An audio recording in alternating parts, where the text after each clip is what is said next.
10 വർഷങ്ങൾക്ക് ശേഷമാണ് UDF ഈ കഴിഞ്ഞ നിയമസഭാ തെരഞ്ഞെടുപ്പിൽ കേരളത്തിൽ അധികാരത്തിൽ വന്നത്. 2016 അധികാരം നഷ്ടപ്പെട്ടതാണ് UDFന്. 5 വർഷം LDF, 5 വർഷം UDF എന്നതായിരുന്നു കേരളത്തിൻ്റെ ഒരു രീതി. എന്നാൽ ആ രീതിക്ക് മാറ്റം വന്നത് 2021 2016 അധികാരമേറ്റ പിണറായി വിജയൻ സർക്കാർ 2021 നിയമസഭാ തെരഞ്ഞെടുപ്പിൽ താഴെ പോകുമെന്നാണ് എല്ലാവരും കരുതിയത്. അന്ന് അധികാരം കൈയാളാൻ UDF തയ്യാറെടുത്തിരിക്കുകയായിരുന്നു. എന്നാൽ ജനം വിധി എഴുതിയത് പിണറായി വിജയൻ സർക്കാരിൻ്റെ തുടർ ഭരണത്തിന് വേണ്ടിയായിരുന്നു. അങ്ങനെ കേരളത്തിൻ്റെ രാഷ്ട്രീയ ചരിത്രത്തിൽ ഒരു അപൂർവത പിറന്നു. 2021 2016 അതേ സർക്കാരിന് തന്നെ തുടർ ഭരണം ലഭിക്കുന്നു. UDF ക്യാമ്പ് അതോടുകൂടി നിരാശരായി. 5 വർഷം അധികാരം നഷ്ടപ്പെട്ടു. അടുത്ത 5 വർഷം അധികാരത്തിൽ ഇരിക്കാമെന്ന് വിചാരിച്ച UDFിലെ പ്രധാന പാർട്ടിയായ കോൺഗ്രസും ഘടകകക്ഷികളുമെല്ലാം കടുത്ത നിരാശയിലായി. പിന്നീടുള്ള 5 വർഷം പിണറായി വിജയൻ സർക്കാരിൻ്റെ തേർവാഴ്ചയായിരുന്നു. നിരവധി വിവാദങ്ങളും മറ്റും പിണറായി വിജയൻ സർക്കാരിൻ്റെ കാലഘട്ടത്തിലുണ്ടായി. 10 വർഷം അധികാരത്തിൽ നിന്ന് മാറി നിന്ന കോൺഗ്രസ് നിരാശയെല്ലാം മാറ്റിവെച്ച് 2026 തെരഞ്ഞെടുപ്പിൽ മത്സരിക്കുകയും 100-ലധികം സീറ്റുകളോടുകൂടി അധികാരത്തിൽ വരികയും ചെയ്തു. 100 സീറ്റുകളിലധികം നേടും എന്ന് അന്ന് തന്നെ, അല്ലെങ്കിൽ തെരഞ്ഞെടുപ്പിന് മുമ്പ് തന്നെ പറഞ്ഞിരുന്നത് അന്നത്തെ പ്രതിപക്ഷ നേതാവായിരുന്ന VD സതീശനായിരുന്നു. UDF അധികാരത്തിൽ വന്നാൽ മുഖ്യമന്ത്രി സ്ഥാനത്തിന് വേണ്ടി വലിയ തള്ളുണ്ടാവും, അല്ലെങ്കിൽ വലിയ പ്രശ്നങ്ങൾ ഉണ്ടാകുമെന്ന് അന്നേ വിലയിരുത്തപ്പെട്ടിരുന്നു. പക്ഷേ അത്തരത്തിലുള്ള രാഷ്ട്രീയ തർക്കങ്ങൾ നമ്മൾ വിജയത്തിന് ശേഷവും കണ്ടു. KC വേണുഗോപാലും രമേശ് ചെന്നിത്തലയും എല്ലാം VD സതീശനോടൊപ്പം തന്നെ ഈ മുഖ്യമന്ത്രി സ്ഥാനത്തിന് വേണ്ടി സമ്മർദ്ദം ചെലുത്തി. എന്നാൽ അവസാനം VD സതീശൻ്റെ കയ്യിൽ കാര്യങ്ങൾ ഒതുങ്ങുന്നതാണ് നമ്മൾ കണ്ടത്. ഇന്നിപ്പോൾ VD സതീശൻ സർക്കാർ 100 ദിവസം തികയ്ക്കുകയാണ്. ഒരു പുതിയ സർക്കാരിൻ്റെ ആദ്യ 100 ദിവസം എന്ന് പറയുന്നത് സംഭവബഹുലമായിരിക്കും. ജനപ്രിയമായ ഒട്ടനവധി പദ്ധതികൾ പ്രഖ്യാപിക്കും.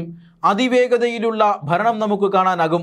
കഴിഞ്ഞ 10 വർഷത്തെ അല്ലെങ്കിൽ കഴിഞ്ഞ 5 വർഷത്തെ ഭരണത്തിൽ നിന്നും തീർത്തും വ്യത്യസ്തമാണ് ഈ ഭരണമെന്ന് തോന്നിപ്പിക്കുന്ന ഒട്ടനവധി കാര്യങ്ങൾ ഉണ്ടാകും. പക്ഷേ VD സതീശൻ സർക്കാരിനെ സംബന്ധിച്ചിടത്തോളം അത്ര വലിയ വേഗത ഈ 100 ദിവസത്തിൽ ഉണ്ടായി എന്ന് പറയാനാകില്ല. ഒരുപാട് പദ്ധതികളുടെ തള്ളിക്കയറ്റവുമില്ല. പക്ഷേ പ്രഖ്യാപിച്ചതെല്ലാം ജനപ്രിയമായി മാറിയെന്നത് ഏറ്റവും പ്രധാനപ്പെട്ട കാര്യം. തീരുമാനങ്ങളെല്ലാം ജനങ്ങൾ ഏറ്റെടുത്തു എന്നതും ശ്രദ്ധേയമാണ്. തെരഞ്ഞെടുപ്പിന് മുമ്പ് UDF വാഗ്ദാനം ചെയ്തിരുന്ന പ്രിയദർശിനി പദ്ധതി നടപ്പിലാക്കാൻ കഴിഞ്ഞു എന്നുള്ളതാണ് VD സതീശൻ സർക്കാരിൻ്റെ ഒന്നാമത്തെ നേട്ടം. അതായത് ബസ്സുകളിൽ, KSRTC ബസ്സുകളിൽ സ്ത്രീകൾക്ക് സൗജന്യ യാത്ര അനുവദിക്കുന്നതായിരുന്നു പ്രിയദർശിനി പദ്ധതി. മറ്റു സംസ്ഥാനങ്ങളിലെല്ലാം ഈ പദ്ധതിയുണ്ട്. കേരളത്തിൽ അത് നടപ്പാവില്ലെന്നായിരുന്നു എല്ലാവരും പറഞ്ഞിരുന്നത്. കേരളത്തിൽ KSRTC പൊതുവെ നഷ്ടത്തിലോടുന്ന ഒരു സ്ഥാപനമാണ്. ജീവനക്കാർക്ക് ശമ്പളം കൊടുക്കാൻ പോലും ആ സ്ഥാപനത്തിൻ്റെ കയ്യിൽ പണമില്ല. അങ്ങനെയുള്ളപ്പോൾ വനിതകളെ എങ്ങനെ സൗജന്യമായി കൊണ്ടുപോകുമെന്ന ചോദ്യം ആദ്യഘട്ടം തന്നെ ഉയർന്നിരുന്നു. എന്നാൽ നടപ്പാകില്ല എന്ന് പ്രഖ്യാപിച്ചിരുന്ന, അല്ലെങ്കിൽ നടപ്പാകില്ല എന്ന് എല്ലാവരും വിധിയെഴുതിയിരുന്ന ആ പദ്ധതി തന്നെ VD സതീശൻ സർക്കാർ അധികാരത്തിലെത്തിയ ഉടനെ നടപ്പിലാക്കി. മിഷൻ സമുദ്ര എന്ന പദ്ധതി അത് കേരളത്തിൻ്റെ വികസന സ്വപ്നങ്ങൾക്ക് ചിറക് വയ്ക്കുന്നതായിരുന്നു. അങ്ങനെ ഒരു ബൃഹത് പദ്ധതി അദ്ദേഹം ബഡ്ജറ്റിൽ പ്രഖ്യാപിച്ചു എന്നുള്ളതാണ്. കേരളത്തെ ഒരു തുറമുഖ നഗരമാക്കി മാറ്റും എന്നതായിരുന്നു ഈ VD സതീശൻ്റെ നേതൃത്വത്തിലുള്ള പുതിയ സർക്കാരിൻ്റെ മുദ്രാവാക്യം. പക്ഷേ മിഷൻ സമുദ്ര പ്രഖ്യാപിച്ചെങ്കിലും ബഡ്ജറ്റിൽ ആവശ്യത്തിന് തുക വകയിരുത്തിയില്ല എന്നൊരു വിമർശനം സർക്കാർ നേരിടുന്നുണ്ട്. മാത്രമല്ല, ബഡ്ജറ്റിൽ അങ്ങനെ തുക വകയിരുത്തുന്നതിലല്ല പദ്ധതിയുടെ വിജയമെന്നും ആയിരക്കണക്കിന് കോടി രൂപയുടെ സ്വകാര്യ നിക്ഷേപം വരുത്തുന്നതിലാണെന്നും സർക്കാർ തിരിച്ചടിച്ചു. പക്ഷേ 13,000 കോടിയുടെ സ്വകാര്യ നിക്ഷേപം വരുന്ന വിഴിഞ്ഞത്തെ ഈ പദ്ധതി, പുതിയ പദ്ധതി, അല്ലെങ്കിൽ വിഴിഞ്ഞത്തെ പുതിയ ഒരു ഷെയർ ട്രാൻസ്ഫറിനുള്ള അനുമതി, ആ അനുമതി തേടിക്കൊണ്ടുള്ള അപേക്ഷയിൽ സർക്കാരിന് ഇതുവരെയും തീരുമാനമെടുക്കാൻ കഴിഞ്ഞിട്ടില്ല എന്നത് വളരെ വ്യക്തമായ മറ്റൊരു കാര്യമാണ്. എങ്കിലും മിഷൻ സമുദ്രയിൽ കേരളത്തിലെ ജനങ്ങൾക്ക് വലിയ പ്രതീക്ഷയുണ്ട്. ഓപ്പറേഷൻ തൂഫാനായിരുന്നു മറ്റൊരു പ്രധാനപ്പെട്ട പദ്ധതി. നമുക്കറിയാം, കഴിഞ്ഞ 10 വർഷം കൊണ്ട് കേരളത്തിലെ ലഹരി വ്യാപനം വൻതോതിൽ വർദ്ധിച്ചു എന്ന കാര്യത്തിൽ തർക്കമില്ല. മുൻപൊക്കെ ബിസിനസ്സുകാരുടെയും അതുപോലെ തന്നെ സിനിമാ നടീനടന്മാരുടെയും ഒക്കെ പാർട്ടികളിലുണ്ടായിരുന്ന MDMAയും അതുപോലെ തന്നെ മറ്റ് രാസലഹരി പദാർത്ഥങ്ങളുമെല്ലാം ഇന്ന് കേരളത്തിലെ നഗരമെന്നോ ഗ്രാമമെന്നോ വ്യത്യാസമില്ലാതെ ഒഴുകുകയാണ്. സ്കൂൾ കുട്ടികളെപ്പോലും കഞ്ചാവും MDMAയുമെല്ലാം തേടിയെത്തുന്നു. ആർക്കും എവിടെ വേണമെങ്കിലും വാങ്ങാവുന്ന തരത്തിലേക്ക് ലഹരി മാഫിയയുടെ വിൽപ്പന നെറ്റ്വർക്ക് കേരളത്തിൽ പത്തി വിരിച്ചാടുന്ന സമയമാണ്.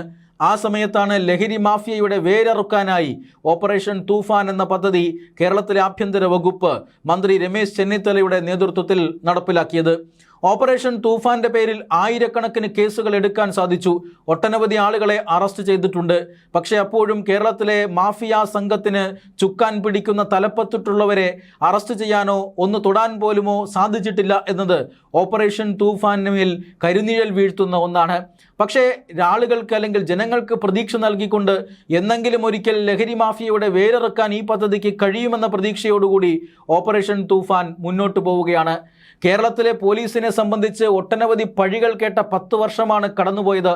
പിണറായി വിജയൻ സർക്കാരിനെ നാണം കെടുത്തിയ വകുപ്പുകളിൽ ഒന്നാണ് പോലീസ് വകുപ്പ്.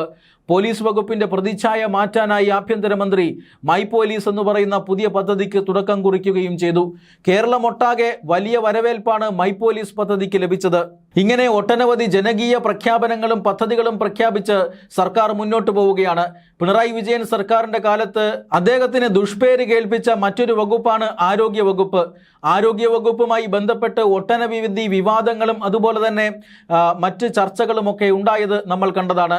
കെ മുരളീധരന്റെ നേതൃത്വത്തിൽ ആരോഗ്യ വകുപ്പിൽ വലിയ ശുദ്ധീകരണം നടക്കുന്നു എന്നുള്ളതും ജനങ്ങളെ സംബന്ധിച്ചിടത്തോളം വലിയ ആശ്വാസം നൽകുന്നതാണ്. കേരളത്തിലെ മെഡിക്കൽ കോളേജുകളിലും മറ്റു ഉയർന്ന ആശുപത്രികളിലുമെല്ലാം രോഗികൾ തറയിൽ കിടക്കുന്ന സംഭവങ്ങളുണ്ട്. ഇതൊഴിവാക്കാനാണ് ഇപ്പോൾ ആരോഗ്യമന്ത്രിയുടെ നേതൃത്വത്തിൽ വലിയ ശ്രമം നടക്കുന്നത്. കേരളത്തിൽ പ്രാഥമിക കേന്ദ്രങ്ങളും ആരോഗ്യ കേന്ദ്രങ്ങളും അതോടൊപ്പം തന്നെ താലൂക്ക് ആശുപത്രികളും ജനറൽ ഹോസ്പിറ്റലുകളും എല്ലാം ഉണ്ട്. ഇവിടെ സ്പെഷ്യലിസ്റ്റ് ഡോക്ടർമാർ അടക്കമുള്ള സംവിധാനങ്ങൾ ഇല്ലാത്തതുകൊണ്ടാണ് ആളുകളെ ചെറിയ ചെറിയ രോഗങ്ങൾക്ക് പോലും മെഡിക്കൽ കോളേജുകളിലേക്ക് റഫർ ചെയ്യപ്പെടുന്നത്. ഇത്തരമൊരു റഫറലുകൾ ഒഴിവാക്കാനായി ചെറിയ താഴേക്കിടയിലുള്ള ആശുപത്രികളിൽ കൂടുതൽ സംവിധാനങ്ങൾ ഒരുക്കാനാണ് ഇപ്പോൾ ആരോഗ്യ വകുപ്പ് ശ്രമിക്കുന്നത്. ഇങ്ങനെ ആരോഗ്യ വകുപ്പിൽ ഉണ്ടായിക്കൊണ്ടിരിക്കുന്ന പരിഷ്കാരങ്ങൾ ജനങ്ങൾക്ക് വലിയ ആശ്വാസം നൽകുന്നുണ്ട്. 100 ദിവസങ്ങൾ കൊണ്ട് ജനകീയ പദ്ധതികൾ മാത്രമല്ല ചില വിവാദങ്ങളും ഉണ്ടായിട്ടുണ്ട്.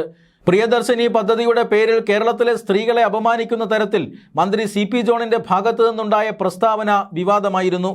അതോടൊപ്പം തന്നെ PM ശ്രീയിൽ സർക്കാരിന് ഒരു നിലപാടെടുക്കാൻ കഴിയുന്നില്ല എന്നുള്ളത് വളരെ പ്രധാനപ്പെട്ട മറ്റൊരു വിവാദമാണ്. പ്രതിപക്ഷത്തിരിക്കുമ്പോൾ PM ശ്രീ പദ്ധതിക്കെതിരെ ആഞ്ഞടിച്ചിരുന്ന കോൺഗ്രസും VD സതീശനും മുസ്ലിം ലീഗുമെല്ലാം ഇപ്പോൾ PM ശ്രീ പദ്ധതി നടപ്പാക്കിയാലേ പറ്റൂ എന്ന ഒരു നിഗമനത്തിലേക്ക് എത്തിയിരിക്കുകയാണ്. കേരളത്തിൻ്റെ ഖജനാവ് വളരെയധികം മോശമാണ്. കേരളത്തിലെ വിദ്യാർത്ഥികൾക്ക് ഗുണം ചെയ്യുന്ന ആയിരക്കണക്കിന് കോടി രൂപയാണ് PM ശ്രീ പദ്ധതിയിൽ ഒപ്പിട്ടാൽ കേരളത്തിലേക്ക് ഒഴുകിയെത്തുക. അതുകൊണ്ട് തന്നെ മുസ്ലിം ലീഗിൻ്റെ സമ്മർദ്ദങ്ങളെയൊക്കെ അതിജീവിച്ചുകൊണ്ട് PM ശ്രീ പദ്ധതി കേരളത്തിൽ നടപ്പാക്കാനാണ് VD സതീശൻ സർക്കാരിൻ്റെ ആദ്യ തീരുമാനം. എന്നാൽ ഇപ്പോൾ സമ്മർദ്ദം ശക്തമാകുമ്പോൾ അതിൽ നിന്ന് പുറകോട്ട് പോയാലോ എന്നുപോലും VD സതീശൻ സർക്കാർ ആലോചിക്കുന്നുണ്ട്. ഇക്കാര്യത്തിൽ ഒരു നിലപാടെടുക്കാൻ സാധിക്കാത്തത് സർക്കാരിൻ്റെ പ്രതിച്ഛായയെ വല്ലാതെ ബാധിക്കുന്നുണ്ട്. ബന്ധു നിയമനമാണ് ഈ സർക്കാരിനെ സംബന്ധിച്ചിടത്തോളം ഉണ്ടായ മറ്റൊരു വിവാദം. അതായത് വൈദ്യുതി മന്ത്രി സണ്ണി ജോസഫിൻ്റെ അഡീഷണൽ പ്രൈവറ്റ് സെക്രട്ടറിയായി അദ്ദേഹത്തിൻ്റെ സഹോദരി ഭർത്താവിനെ തന്നെ നിയോഗിച്ചത് വലിയ വിവാദമായിരുന്നു. സത്യത്തിൽ ഇത് ബന്ധു നിയമനത്തിൻ്റെ പരിധിയിലൊന്നും വരുന്നതല്ല. മന്ത്രിമാർക്ക് അവരുടെ പേഴ്സണൽ സ്റ്റാഫായി ആരെ വേണമെങ്കിലും നിയമിക്കാം.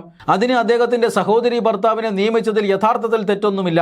പക്ഷേ പ്രതിപക്ഷം ഇത് ആയുധമാക്കിയതോടുകൂടി അദ്ദേഹത്തെ രാജിവയ്പ്പിക്കേണ്ടി വന്നു. രക്ഷാപ്രവർത്തനവുമായി ബന്ധപ്പെട്ട് അതായത് നവകേരള സദസ്സിനിടയിൽ കോൺഗ്രസ്സുകാരെ വൈര്യനിര്യാതന ബുദ്ധിയോടുകൂടി പിണറായി വിജയൻ സർക്കാർ തല്ലിച്ചതച്ച കേസുകൾ, ആ കേസുകളിൽ ഇരകൾക്ക് നീതി നിഷേധിക്കുന്ന തരത്തിൽ ഇടപെട്ട ADGP MR അജിത് കുമാറിനെ ഒരു തർക്കത്തിനും ഇട നൽകാതെ സസ്പെൻഡ് ചെയ്തു എന്നുള്ളത് VD സതീശൻ സർക്കാരിൻ്റെ മറ്റൊരു നേട്ടമാണ്. മാത്രമല്ല അന്നത്തെ മന്ത്രി വീണ ജോർജിനെതിരെ ഉണ്ടായ പ്രതിഷേധം, ആ പ്രതിഷേധത്തിൻ്റെ യഥാർത്ഥ കാരണം കണ്ടെത്താനായി അന്വേഷണം പ്രഖ്യാപിച്ചിട്ടുണ്ട്. ശബരിമല സ്വർണ്ണക്കൊള്ളയിൽ UDF സർക്കാരിനും തുടക്കത്തിൽ കൈപൊള്ളി എന്ന കാര്യത്തിൽ തർക്കമൊന്നുമില്ല.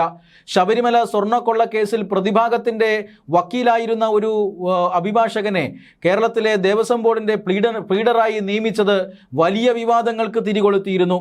ശബരിമല സ്വർണ്ണക്കൊള്ളയിൽ വലിയ പ്രതിഷേധങ്ങൾ സംഘടിപ്പിക്കുകയും തെരഞ്ഞെടുപ്പ് വിഷയമാക്കി ചർച്ചാ വിഷയമാക്കുകയും സ്വർണം കട്ടവൻ ആരപ്പ എന്ന് പാടി നടക്കുകയും ചെയ്തിട്ടും എന്തുകൊണ്ടാണ് ഇത്തരമൊരു നടപടി ഉണ്ടായതെന്നും ശബരിമല സ്വർണ്ണക്കൊള്ള കേസിൽ എന്തുകൊണ്ട് സർക്കാർ ഇടപെടുന്നില്ല എന്ന ചോദ്യം വളരെ പ്രസക്തമായി മാറി. എന്നാൽ അതിന് ഉടൻ തന്നെ കെ മുരളീധരൻ്റെ ഒരു അഭിപ്രായ പ്രകടനം വന്നു. അതായത് ഇന്നിപ്പോൾ ഈ ഒരു ശബരിമല സ്വർണ്ണക്കൊള്ളയിൽ അന്വേഷണം നടത്തുന്നത് ഹൈക്കോടതിയുടെ നേതൃത്വത്തിലാണ്. അതിൽ സർക്കാരിന് ഇപ്പോൾ ഇടപെടാൻ കഴിയില്ല. കുറ്റപത്രം സമർപ്പിച്ചു കഴിഞ്ഞാൽ ഇടപെടും. അങ്ങനെ ഈ അന്വേഷണം അത് തെറ്റായ ദിശയിലാണ് എന്ന് കണ്ടു കഴിഞ്ഞാൽ പുതിയൊരു അന്വേഷണം പ്രഖ്യാപിക്കുമെന്നും വിശദീകരിക്കുകയായിരുന്നു ദേവസ്വം മന്ത്രി. സ്വർണ്ണക്കൊള്ളയിൽ ഇതുവരെയും ഒരു നടപടിയും സ്വീകരിക്കാൻ സർക്കാരിന് സാധിച്ചില്ലെങ്കിലും ശബരിമലയുമായി ബന്ധപ്പെട്ട മറ്റ് കേസുകളിൽ ചില കടുത്ത നടപടികൾ സ്വീകരിക്കാൻ സർക്കാരിന് സാധിച്ചു. ശബരിമലയിലേക്കുള്ള നെയ്യ് വാങ്ങിയ കേസിൽ പിണറായി വിജയൻ സർക്കാരിൻ്റെ കാലത്ത് വലിയ അഴിമതിയാണ് നടന്നത്. ലക്ഷക്കണക്കിന് ലിറ്റർ നെയ്യ് മിൽമയിൽ നിന്ന് വാങ്ങുകയും മായം ചേർത്ത നെയ്യ് ഇടയ്ക്ക് വെച്ച് കലർത്തി അത് ശബരിമലയിൽ എത്തിക്കുകയും ചെയ്തു. പരിശുദ്ധമായ നെയ്യ് മാർക്കറ്റിൽ വിറ്റഴിച്ച് ലക്ഷക്കണക്കിന് കോടിക്കണക്കിന് രൂപയുടെ ലാഭമുണ്ടാക്കി. ഈ കേസിൽ നിർണായകമായ അന്വേഷണമാണ് സർക്കാർ നടത്തിയത്. മാത്രമല്ല PSC കൊള്ള, പിണറായി വിജയൻ്റെ കാലത്ത് നടന്ന PSC തട്ടിപ്പ്, ആ തട്ടിപ്പിലും നിർണായകമായ കണ്ടെത്തലുകൾ ഈ സർക്കാരിൻ്റെ കാലത്ത് നടന്ന അന്വേഷണത്തിൽ കണ്ടെത്താനായി. മന്ത്രി ഉൾപ്പെടെ അല്ലെങ്കിൽ മുഖ്യമന്ത്രി ഉൾപ്പെടെയുള്ളവർ പ്രതിസ്ഥാനത്ത് നിൽക്കുന്ന ഒരു സാഹചര്യമുണ്ട് ഇന്നിപ്പോൾ PSC തട്ടിപ്പ് കേസിൽ. മാത്രമല്ല ശബരിമല സ്വർണ്ണക്കൊള്ള കേസിൽ കഴിഞ്ഞ LDF സർക്കാർ സംരക്ഷിച്ച് നിർത്തിയിരുന്ന ഒരാളുണ്ട്, മുൻ Devaswom board president PS Prasanth. PS പ്രശാന്തിനെ തൂക്കിയെടുത്ത് അകത്തിടാനും ജാമ്യം നിഷേധിച്ച് ഇപ്പോഴും റിമാൻഡിലാക്കാനും ഇപ്പോൾ ഈ സർക്കാരിൻ്റെ നിലപാടുകളെ കൊണ്ട് സാധിച്ചു എന്നുള്ളത് മറ്റൊരു കാര്യം. 100 ദിവസം കൊണ്ട് പ്രതിപക്ഷത്തെ സമ്മർദ്ദത്തിലാക്കാൻ VD സതീശൻ സർക്കാരിന് കഴിഞ്ഞു എന്ന കാര്യത്തിൽ തർക്കമൊന്നുമില്ല. VD സതീശന് മുന്നിൽ പിടിച്ചു നിൽക്കുന്ന ഒരു പ്രതിപക്ഷത്തിൻ്റെ നേതാവിനെ തിരഞ്ഞെടുക്കേണ്ടതായിരുന്നു LDF. പക്ഷേ തോറ്റു തുന്നമ്പാടി നിന്ന പിണറായി വിജയനെയാണ് അവർ പ്രതിപക്ഷ നേതാവായി തിരഞ്ഞെടുത്തത്. ഇത് ഭരണപക്ഷത്തിന് വലിയൊരു അനുഗ്രഹമായി മാറുകയായിരുന്നു. ഭരണപക്ഷത്തിനെതിരെ നിയമസഭയിൽ ആഞ്ഞടിക്കാനുള്ള കഴിവ് പോലും പ്രതിപക്ഷത്തിന് നഷ്ടപ്പെട്ടു. പലപ്പോഴും ഭരണപക്ഷത്തിൻ്റെ ആക്ഷേപങ്ങൾ കേട്ടുകൊണ്ട് ഇളിഭ്യരായി വളരെയധികം ദുഃഖത്തോടുകൂടി ഇരിക്കുന്ന പ്രതിപക്ഷ MLA-മാരെയാണ് നമ്മൾ കഴിഞ്ഞ കാലങ്ങളിൽ ഈ നിയമസഭയിൽ കണ്ടത്. അതുകൊണ്ട് തന്നെ ഈ 100 ദിവസം കൊണ്ട് പ്രതിപക്ഷത്തിന് സർക്കാരിനെ ഒന്നും ചെയ്യാൻ സാധിച്ചിട്ടില്ല എന്നു മാത്രമല്ല, പ്രതിപക്ഷ നിലയിൽ ചില പ്രശ്നങ്ങൾ ഉണ്ടാക്കാനും അവിടെ ചില സമ്മർദ്ദങ്ങൾ സൃഷ്ടിക്കാനും VD സതീശൻ സർക്കാരിന് കഴിഞ്ഞു എന്നുള്ളത് വാസ്തവവുമാണ്.